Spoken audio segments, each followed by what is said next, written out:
To know welcome. This is Waec here 2020 English Objective Pass question. Question number 6 says that, and the instruction says that we should look out for the word that is most nearly opposite immediately to the underlined word. And the underlined word here is acquitted.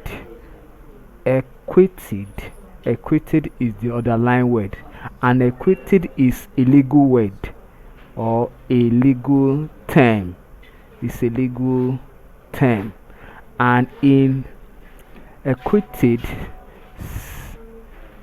it's a legal term. And the statement says only some of the accused were acquitted, the rest were dashed.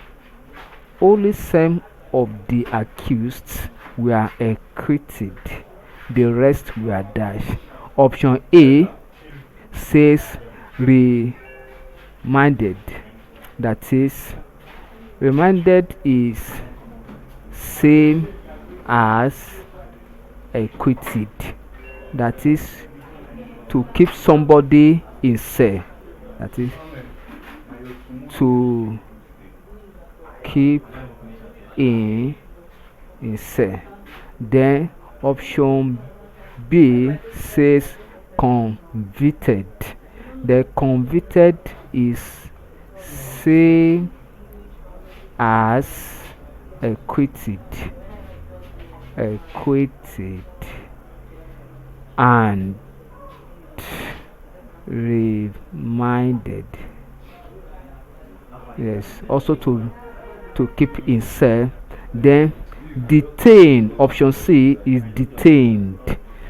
Detain simply means hold back.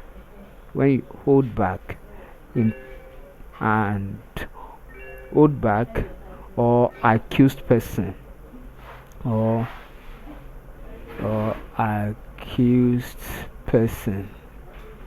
It also simply means to keep in cell. Keep in cell. The interdicted. Interdicted simply means to exclude. Exclude means to exclude or forbid or impede. So the only word that is opposite to this legal term or legal word is option D. Therefore option D is correct, because it is option D that tells us that the rest were excluded. The rest were excluded. The rest were excluded. Excluded. So option D is correct. Thank you and God bless you. Ensure you subscribe for more videos.